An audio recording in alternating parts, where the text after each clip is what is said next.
ত্রয়োদশ জাতীয় সংসদ ও নির্বাচন ও গণভোট 2026-এর প্রস্তুতি প্রায় শেষ পর্যায়ে রয়েছি। আমাদের এখানে যা ভোটগ্রহণ কর্মকর্তাদের নিয়োগ সম্পন্ন করেছেন আমাদের রিটার্নিং কর্মকর্তা, সেই সাথে আমাদের আইন শৃঙ্খলা যে একটা রোবাস্ট প্ল্যান আমরা সেটা সম্পন্ন করেছি। আমাদের 102 আসন মিলে মাদারীপুর সদর উপজেলায় 115টি ভোট কেন্দ্র রয়েছে। আমরা সেই ভোট কেন্দ্রের জন্য যে আমাদের রেসপন্স টিমগুলো প্রাধিকার ভিত্তিতে সিলেক্ট করেছি, যে আমাদের পুলিশ, সেনাবাহিনী, আনসার, বিজিবি, র্যাব সকল আইন শৃঙ্খলা বাহিনীর সাথে আমাদের যে ম্যাজিস্ট্রেরিয়াল ডিউটিগুলো রয়েছে বিজ্ঞ এক্সিকিউটিভ ম্যাজিস্ট্রেটদের, সেগুলো আমরা প্ল্যানিং সম্পন্ন করেছি। আমাদের শেষ মুহূর্তের যে কার্যক্রম সেটি এখন প্রায় শেষ পর্যায়ে রয়েছে।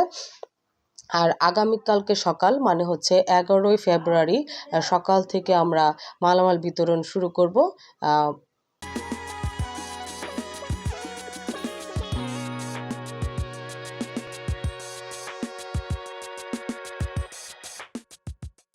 এই হচ্ছে আমাদের বর্তমান পরিস্থিতি। আইন শৃঙ্খলার জন্য আমরা প্রস্তুত রয়েছি। ঝুঁকিপূর্ণ কেন্দ্রগুলো যেগুলো আছে এগুলোর জন্য আলাদা কি ব্যবস্থা নিচ্ছেন? ধন্যবাদ। আমাদের এবারে আপনারা জানেন যে নির্বাচনে এবার একটি ভিন্ন বিষয় রয়েছে। আমাদের শতভাগ কেন্দ্রে আমাদের সিসি ক্যামেরা লাগানো সম্পন্ন হয়েছে এবং সেই সাথে আইনশৃঙ্খলা বাহিনীর সাথে বডি অন ক্যামেরাটা থাকবে। আর আমরা ঝুঁকিপূর্ণ কেন্দ্রগুলোর জন্য রয়েছি আমাদের যে সঙ্গীয় ফোর্সগুলো হচ্ছে আমাদের ডেপ্লয়মেন্ট বেশি থাকবেন ঝুঁকিপূর্ণ কেন্দ্রগুলোর জন্য। এমনভাবে ফোর্সগুলো ডিপ্লয় করা হচ্ছে যে তারা 5 মিনিটের মধ্যেই ওই সংশ্লিষ্ট কেন্দ্রগুলোতে পৌঁছাবেন।